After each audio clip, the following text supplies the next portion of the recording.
Hey guys, it's Max. Welcome to my video on the top 5 changes that Sony needs to make so that the A7s III will compete with everything else that is out there now. First off, I want to say that I do not have any insider information on this upcoming camera. If I did, I would not be able to be making this video, but I think this video is definitely relevant. I think a lot of you guys can agree with some of the changes that I want, and if there's anything else, there's something that you are looking forward to that you really wish for, let me know in the comments section below. So to start off, I have been waiting for this camera for a long time. I think over a year now, probably since shortly after the GH5 came out. Panasonic really hit strong with a ton of features in the GH5, and people were just waiting, what's Sony's next move, what are they going to do, and when are they going to match some of these features or outdo Panasonic, and time's been ticking and ticking and ticking. And so I was thinking a few months after that, late spring, and then kind of midsummer, and then fall, and then beginning of this year, and nothing has really happened. And it's really weird for Sony because they're usually putting out cameras really quickly, and people have been, frustrated that they just bought a camera. Now there's another one and another one. So hopefully Sony has been taking its time for a good reason and giving us some nice changes and updates and fixes for the A7s III that's going to make it an awesome camera. Now to start off the video, 0, not number 1, I gotta start off with a 0. I know for sure it's gonna be updated with a body like this A7 III or the A7s III that I'm recording with. This body is a great update. I do wish for a little bit more room in the grip, especially if you're using those G Master lenses, but it has an awesome battery, dual card slots, thumbstick on here, just a lot of improvements on the body, and Sony's made a lot of great changes.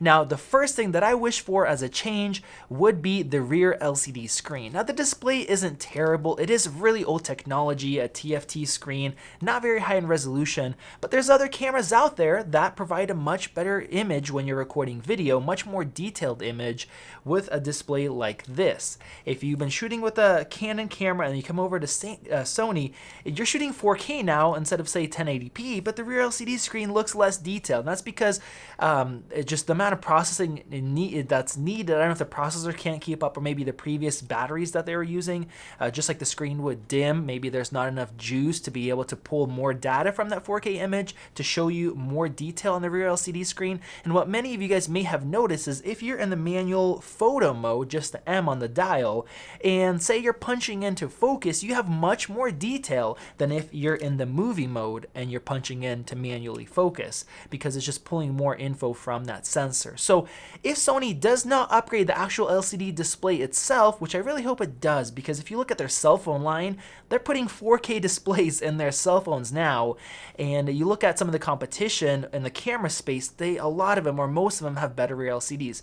If they don't do that, if they stick with the same real LCD screen, I really hope that they can pull more data off of that sensor to provide us with a more detailed image. Number 2 has also got to do with the rear LCD screen. Sony has been putting touchscreens in their cameras for a few years now. They listen to us, but they have not revamped any of their UI to support touchscreen features. So yes, you can tap to focus to select a focusing point, but you can't go through any of the menus with the touchscreen setup. And for systems that are properly implemented with this, you can go quite a bit faster than scrolling through, and also being able to touch different options or raise your microphone level, like the gain, while recording without having any feedback going in. If you're using a microphone, the built-in ones, or like a small shotgun mic, is really nice to have. On top of that, the system that they use for selecting autofocusing points isn't really great. Yes, they allow you to use a touchscreen. They allow you to kind of move your focusing point, or if you're set in the wide mode, you can touch on an object and it will focus on there and then switch to manual. But if you go to a system like Canon's dual pixel autofocus system, their touchscreen setup is much better. You could touch on a subject, it'll start tracking them, and it's just so convenient to use that. And that's same thing like with the Samsungs that I still own. Those came out 3 years ago, or has it been more than that? I'm not sure. It's been a while, and their touchscreen interface is much better, and I think a lot of people have better implementation. So we have the touchscreens now, we have great video autofocusing features. Please overhaul your UI and the focusing point system to use that touchscreen. Number 3 is something that a lot of you guys have been waiting for, what I've been waiting for, and that's 4K at 60 frames per second. So Panasonic has been offering this for a year and a half now or so. Blackmagic is coming out with a camera that shoots 4K 60 RAW for $1,300. We have GoPros and other cameras, and my iPhone shoots 4K 60 now, Android smartphones. A lot of cameras are supporting 4K 60, so the A7s III, being the camera in their lineup that is focused on video, has to have this option.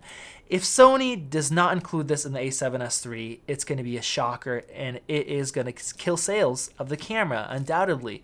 This is what we're waiting for. We have the A7R III that I'm recording on that has great 4K, has all the features. It's a better camera than the A7s II now. We have the A7 III that comes in at $2,000 with amazing autofocus, 4K, 6K to 4K downsampling, dual card slots, so much features, and I have a full comparison video against the A7s II. It kills the A7s II on almost everything. You guys can check it out by clicking that card above, or using the little card I'll have somewhere over here after the video ends. But if it doesn't, it's not going to stand out amongst the other alpha cameras in the lineup. It's going to be expensive, $3,000, maybe $3,500, somewhere in that range. But if it doesn't have 4K 60, why would people buy it over this really, really great camera for such a great price? Number 4 is more pro recording options and formats. So to be specific, 10-bit along with higher bit rates. Now, if you look at the GH5, it offers 10-bit, it offers higher bit rates. You look at the Fujifilm X-H1, that offers 200 megabit per second, even though it is 8-bit. And comparing it to my Sony's, that codec stays together much better. You have a lot less compression artifacts, and I would love to have something like that in the Sony camera. Now, will that happen? Honestly, I don't think so. Sony just recently announced the FS5 Mark II. It's still sticking with an 8-bit codec, 8-bit 420 codec, the same one as in the original FS5. Is that a huge deal? I don't think it is. I'm not somebody who jumped on the 10-bit bandwagon and said 10-bit is what you have to have, 8-bit sucks. We've been making films and with 8-bit cameras for a long time, creating great content. So especially in 4K 8-bit is much better than 1080p 8-bit. It sticks together much better. But when you look at the competition, you look at this price point, you look at a camera like an A7s III, which is supposed to stand out as a video camera, I would really love to see that. So I don't think they're going to put 10-bit in, but it better have a higher bitrate codec. I really am hoping for that. Sony, please give us that. Now, if they don't do that, at least please give us a 10-bit output, 10-bit 422 output from the HDMI port. That way, if you have this A7s III, at least it will stand out in the ability to be able to hook up an external recorder, record to ProRes, and get a 10-bit codec out of it, just like the original A7S recorded 4K externally, even though it didn't do it internally.